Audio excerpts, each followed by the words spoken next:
Hello po mga kababayan, si Dante Maravillas. Sinulatan mga kababayan ni Alan Peter Cayetano, si Atty. Baligod, yung may hawak sa 18 ex-Marines, na yung hearing daw bukas ng Senate Blue Ribbon Committee na pinamumunuan ni Erwin Tolfo, hindi nila otorisado. Hindi niya otorisado. Yan yung sulat, Office of the Senate President, Alan Peter Cayetano. Talagang ina-assert pa ni Alan Peter Cayetano na siya pa ang hari ng Senado. Yan, June 6. Kahapon pala to, Attorney Libito Baligod, Counsel for the 18 Soldiers. Dear Attorney Baligod, we acknowledge your letter dated June 4, 2026 with thanks. Sabi po niya dito. We are likewise grateful to you and the 18 soldiers for appearing before the Senate Blue Ribbon Committee on June 4, 2026. We are deeply mindful of the courage and personal risk your testimony required, and we do not take that sacrifice lightly.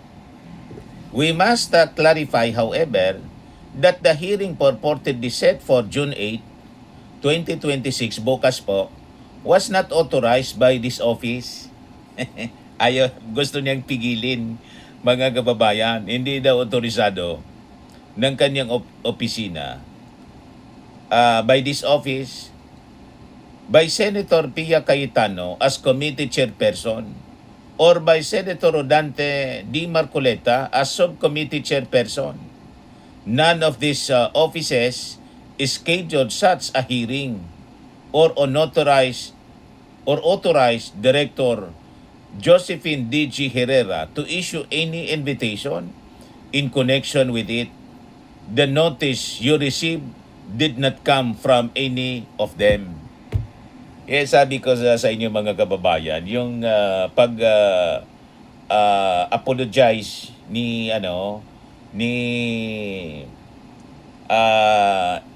Erwin Tolfo kay Alan Peter Cayetano, mali po 'yon. Ano ngayon ang gagawin mo, Senator Erwin Tolfo, na hindi nire-recognize ni Alan Peter Cayetano yung committee mo na pinamumunuan? Ano ngayon gagawin mo? Di ba? Nag-apologize ka pa. Kalad ka rin mo na. Mali yung ginawa po ninyo. Sila yung mali, di kayo nire-recognize, pagkatapos ngayon kayo nag-apologize. Kinamuti ka ngayon ni Alan Peter Cayetano. Diretsuhan mo na. Hindi kayo nire-respeto. Di kayo kinikilala. Ito ngayon yung sulat ni Alan Peter Cayetano kay Libito Baligod. So ano ang gagawin ninyo with the invitation na hindi kayo, limbawa hindi dyan pumunta? Ipasumpena ninyo at i-contempt itong itong mga 18 Marines. Di ba? So, pumunta sila doon at pumuslit pa. Pumuwersa sila na maka-attend sa committee hearing ni Alan Peter Cayetano at saka ni Marcoleta. Pero what if hindi pumunta kasi pinipigil ni Cayetano? Sumulat na ng personal, official. Ayan, Kasi sabi dito ni Cayetano, for the guidance of all concerned, invitations to committee hearings may issue only from the office of Senator Pia Cayetano, the office of Senator Rodante Marcoleta, or committee secretariat acting under their direction. This remain the sole authorized sources of all official notices, invitations, and scheduling for the committee and its subcommittee. It is also our duty to caution the 18 soldiers that we cannot assure them that any proceeding conducted outside the authority of the duly designated chairperson will afford the procedural safeguards in protection accorded to witnesses before properly constituted hearings. Recent threats of arrest directed at participants in the involvement of various government agencies in matters touching these testimonies have raised legitimate concern for the treatment of witnesses and for an atmosphere fit for the search for truth. We therefore urge all concerned to exercise prudence and to verify the source and authority of any invitation purporting to compel their appearance. We recognize that appearing before the Senate proceeding under present circumstances is no small matter, but the committee's task is to receive and weigh all evidence through their fair and orderly process. And it is that process impartially applied that protects every witness and integrity of the inquiry alike. No person summoned to testify should face threat or intimidation, whether the committee's eventual findings may be. We trust its duly constituted leadership to discharge that duty with the neutrality that neutrality the matter demands. We trust this addresses the matters you raise. Thank you. Very truly yours, Alan Peter Cayetano. Yan o. Tinakpan yung pirma. So sorry ka pa. Pagkatapos, ito yung ginawa sa'yo ni Alan Peter Cayetano. Pinipigil niya ngayon yung pag-attend ng in-invite mo na 18 ex-Marines. Lumabas kang kiko-kiko. O diba? Lalo na-embolden siya, no? Na-embolden si Alan Peter Cayetano at si, kasi kumurap ka. Na-embolden si Alan Peter Cayetano, pati si Marcoleta. Kasi lumalabas na mali ka. Ikaw yung unang nag-apologize. Sila ngayon yung tama at naninindigan sila sa tama. Kung saan, sa katotohanan, sila yung mali. Nasa minority na sila. Kayo yung nasa majority pero hindi kayo nire-respeto. O di ba? Yan ang masakit, Erwin Tulfo, sa ginawa mo. Hindi ka nanindigan sa tama. Ikaw pa yung nag-apologize. Ikaw yung tama, ikaw yung nag-apologize. Sabi ko, wala bang problema mag-apologize kung sila yung nag-apologize na nauna. Ang problema, ikaw pa yung nauna eh. Kinamoti ka ngayon. Di ba? Ni Alan Peter Cayetano. Di kayo nire-respeto sa majority. You have to assert your authority. Dapat magpakita ka ng pangil, ng resolve, ng paninindigan, ng tapang. Kasi pag hindi, talagang kakamutiin ka nitong mga Duterte senators. Pero sa tingin natin, yung galawan ni Alan Peter Cayetano, checkmate pa rin sila. Kahit anong galaw niya, wasak pa rin ang grupo ni Alan Peter Cayetano, mga kababayan. After na inimbita ni Erwin Tulfo ang 18 Marines, durog yung kanilang narrative na they are for katotohanan. Kasi kung para sila sa katotohanan talaga, then dapat, mga kababayan, hindi na pinipigil ni Alan Peter Cayetano tulad ng pagsulat niya kay Atty. Baligod. Di ba? Kung after sila sa katotohanan, pero pinipigil. Di ba? Doon winawasak yung kanilang narrative that they are for truth. Kasi kung sila for truth, dapat hindi nila pinipigil. Bakit nang magsagawa sila, mga kababayan, ng investigasyon, yung grupo nila, yung ginawa nila? Bakit doon pwede magsalita yung 18 Marines? Pero ngayon ang inimbita, ayaw nila papuntahin. Sumulat mismo si Alan Peter Cayetano kay Atty. Baligod na hindi authorized ito. So anong ibig sabihin? Kasi mga kababayan, maboboking yung kasinungalingan ng mga 18 Marines pag inayaan nila na pumunta. Kaya mismo si Alan Peter Cayetano ang pumipigil. Di ba? Mawawasak yung kanilang drama.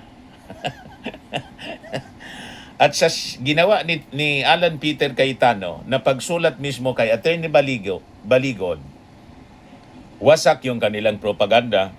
Mabibisto kasi mga kababayan ang lutong script ni na Marcoleta at Aimee. Tama ba? Kaya pinipigil ngayon ni Cayetano yung pagdalo. Checkmate sila. Mabibisto yung script. Yung mga gawang kwento mga kababayan ng pag-deliver doon sa Paway, kung saan, yung mga mali-malitang sinasabi. Di ba?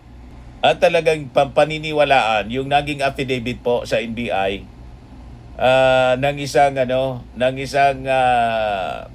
nagsumbong, nagsabi binayaran po ng 5 million each itong 18 Marines. Pag kuininta mo 90 million, saan galing yung 90 million?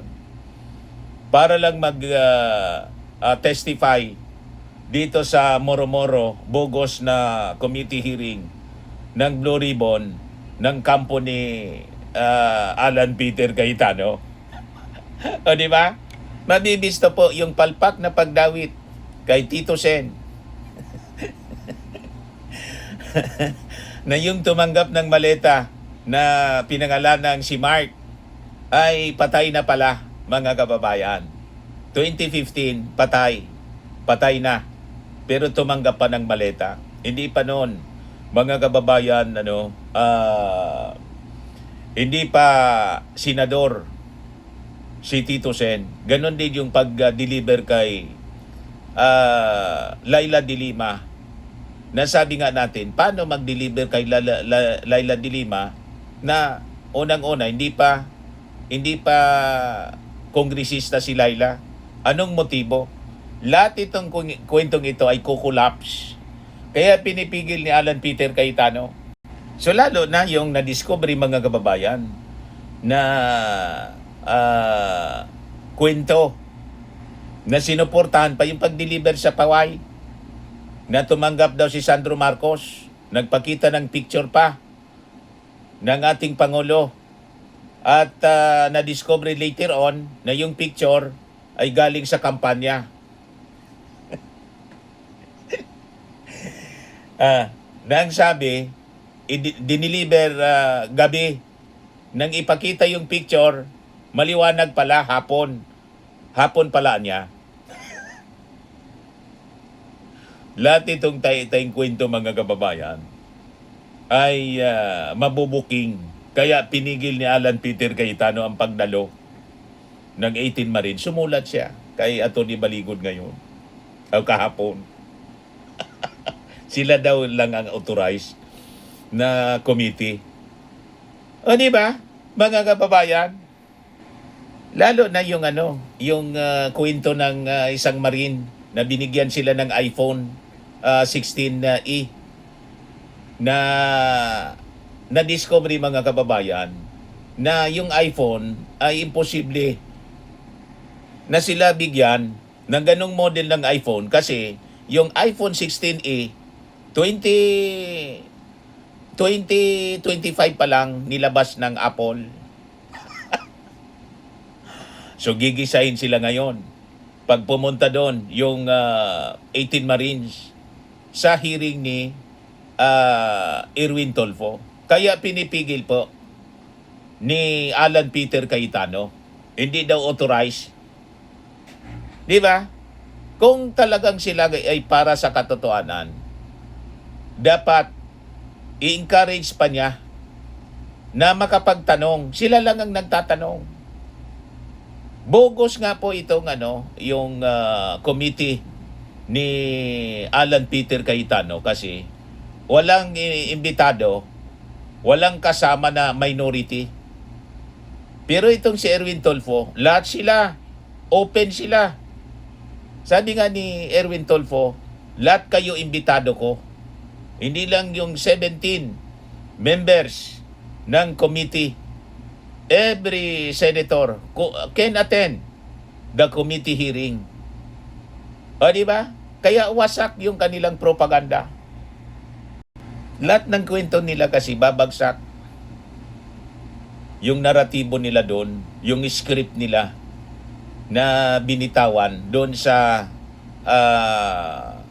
hiring-hiringan, sabi ni Erwin Tulfo, na kanilang ginawa. Di ba, mga kababayan? So kahit anong pukpok ng maruming laro, mga kababayan, sa buwatan at bayarang script ng DDS-aligned senators at ng 18 huwad na ex-Marines, hindi kailanman may tatago, mga kababayan, ng mga propaganda at ang napakadaming butas ng kasinungalingan at anachronism ng affidavit na sadyang ibinagsak, mga kababayan, sa bitag ng sarili nitong checkmate, lalo pat pinigil. Officially sumulat si Alan Peter Cayetano kay Attorney Baligod na wag pupunta doon sa hearing ni Erwin Tulfo. So malinaw na pinipigil niya na pumunta doon kahit imbitado, pati sila imbitado ni Erwin para magtanong kasi mabubuking yung kwento ng 18 Marines sa pag-deliver ng sinasabi nilang mali-malitang pera na umabot sa 805 billion pesos sa iba-ibang mga personalities. Kasama yung ating Pangulo, si Martin Romualdez, at mga congressmen, pati si Tito Sen na hindi pa senador, at si Laila de Lima na hindi pa kongresista, pero tumanggap daw ng maleta. Ngayon, yung nasa affidavit ng Marines na kasama si Loren at si Mark Villar, hindi na binanggit. Di ba, mga kababayan? Halatang-halata na may tinatago. Pinigil ni Alan Peter Cayetano. Sumulat siya mismo kay Atty. Baligod. Wasak ang kanilang mga kwento. Durog-durog, mga kababayan, yung kanilang drama at narrative.